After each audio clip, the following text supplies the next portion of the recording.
bad relationships will often end in disgust. And I know you want my love, but there's nothing to discuss. I don't need you in my life no more. I don't need you in my life no more. I got no money, it's getting sunny, but I still feel cold. I've been nose running, you funny, you going Hi guys, welcome back to the channel. So just a bit of a update on the Jag. We did have some on the last video. We did do, I think we went through the few little issue that we've got with the Jag. What we think is the turbo's coked up. It's sort of a common issue with these. Well, quite a lot of diesels can suffer from turbos getting coked up, and what you do is you can get additives for them. What you put in the tank and it'll start to clean it. And really, I think if you have a diesel, you should probably put them in once a month anyway, just to keep that sucked down. So I'll show you what we've got before we go out to the car. And this is what I've been led to believe, guys, is the absolute best arc oil. Now they do a petrol one and they do one for diesel. I think the petrol one's an A6900P maybe, and then obviously this is the D Max. But it does all sorts of stuff. You see, cleans fuel systems, carbon deposits, which is our issue, restores performance, lubricates, cleans turbo, that's what we want, DPF and cat, all things. But what I want to say about this one, guys, is I did put in another one what I bought from shop, and it did, the car did start to improve a little bit, but it cost the same price. This was £15. The one I bought from the shop was £15. But look at this, guys, that is how much I've had to put in. In fact, I put a bit too much in.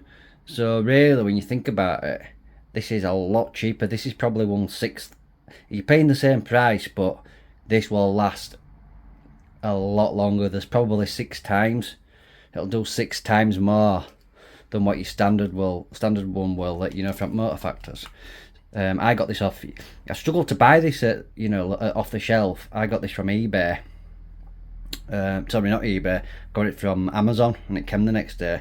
And I say, I think it was 15 quid or 16 quid. But certainly this is the daddy.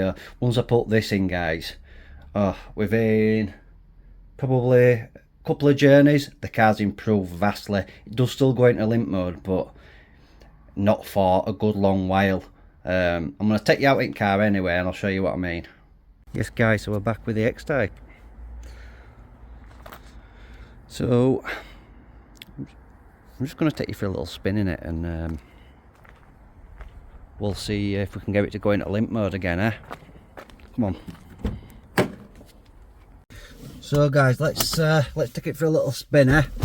We'll see if, as I say, I've put that additive in, and every time I drive it, it seems to be getting better and better.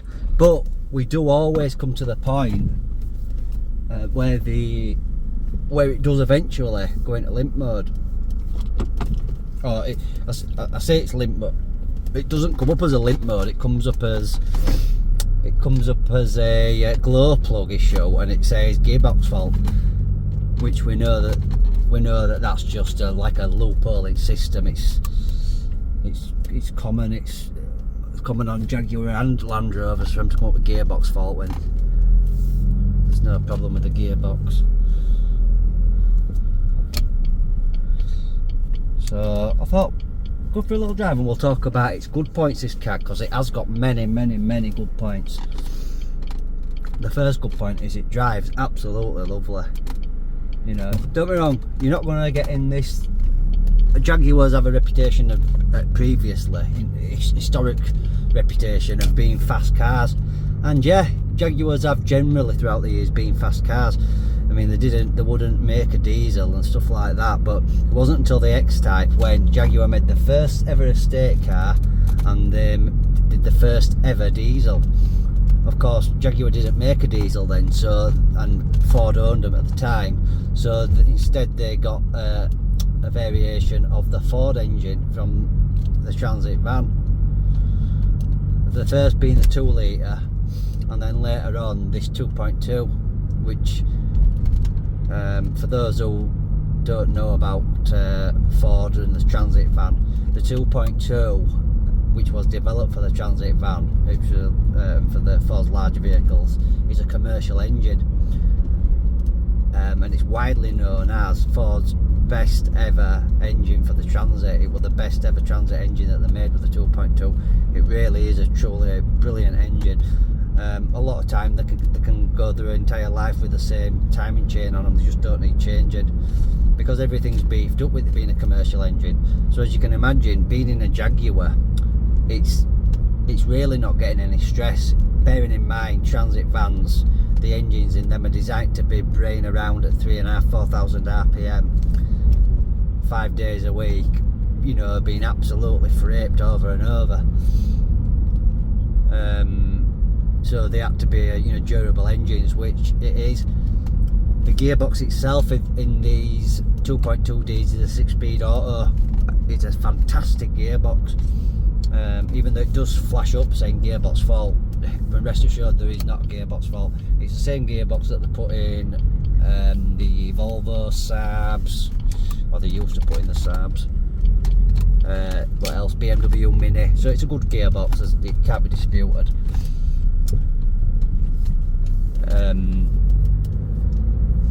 But the engine, this engine in this car is absolutely right. It's perfect because this, with the engine being designed for an heavier vehicle, if you like. I mean, this engine's been designed for pulling around 3.5 ton, so it's got the torque there.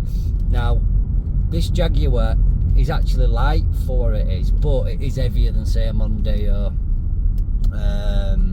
which is the same chassis it's on.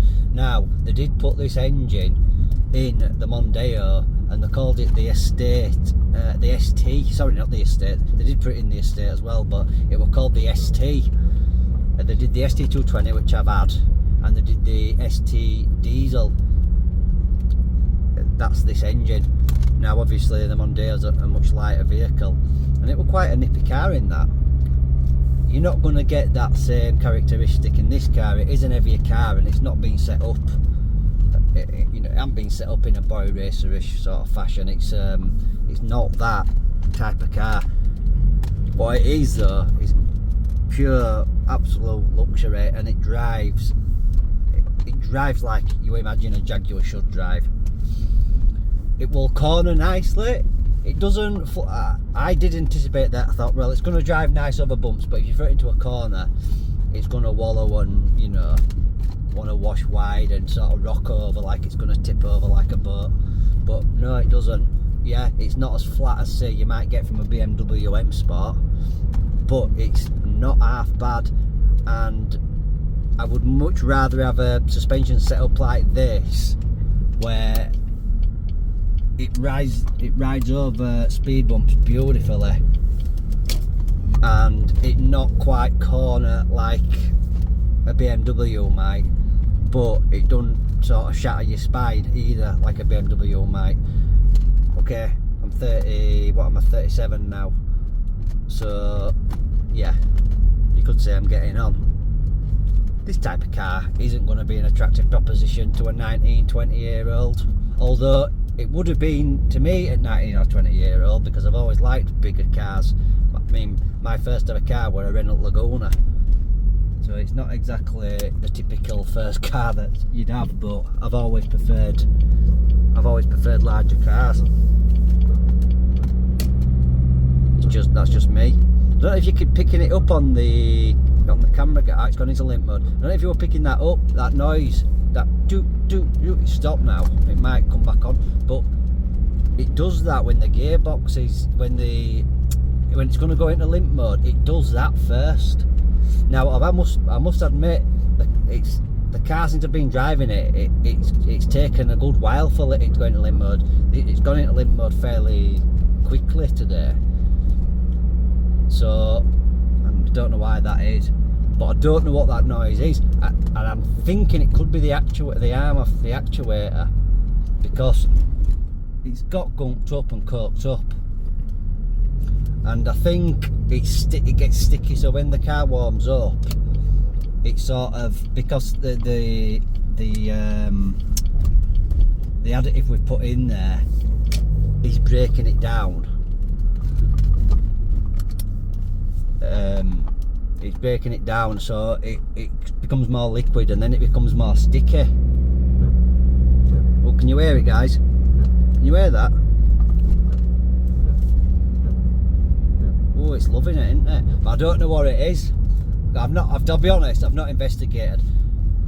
My first my first protocol with this one was basically get the additive in, because I'd read that, and I've spoken to people on the forums who have had similar problems or identical problems, and they said, yeah, put the additive in. Their cars might not have been as bad as this car. I mean, as I bought it at auction, I don't know how long it's been doing this for.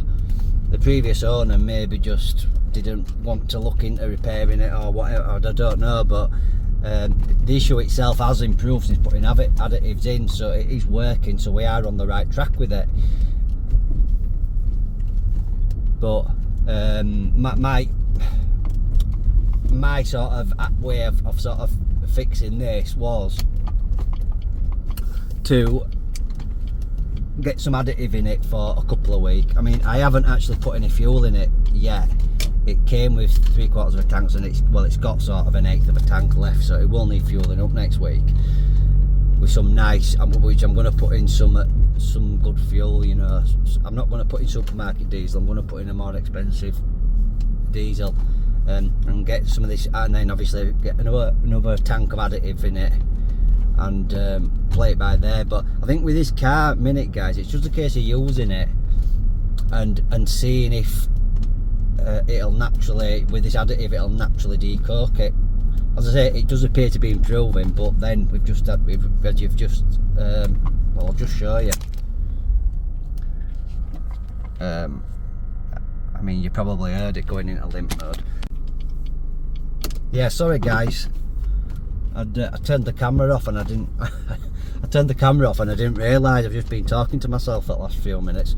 So yeah, the plan is to maintain, I'm maintaining, putting the additive in with the fuel. I'm going to do that for a week, and if it continues improving, then fair enough, we'll just continue with that. If after a week we're not seeing any improvement, then the next step is to start removing, well, there's a way of cleaning the turbo out individually, which involves drilling a hole. It sounds quite a big procedure, but it's not. It's a really simple procedure. Just involves drilling a little hole inside of the exhaust and spraying some cleaner in, which that is going to be a job for next week. If it isn't improving, that's what I'm going to do next week. I'm also going to check the actuator, because I've heard stories of them going, but I don't think that is, I mean, it could be a case, guys, that it's a couple of issues. I mean, the actuator, I think it's the actuator you can hear popping, which you hopefully you could hear it on the camera earlier on. You can hear that actuator arm popping about, so it could be the actuator, or it could just be that it's because it's so badly coked up on the vanes that it's basically sticking, it's wanting to move, and so who knows, guys. But don't let that put you off an X-Type, because they really are fantastic cars. And if you got the petrol version, you won't have this, you know, this won't be an issue anyway, because it isn't an issue with the petrol.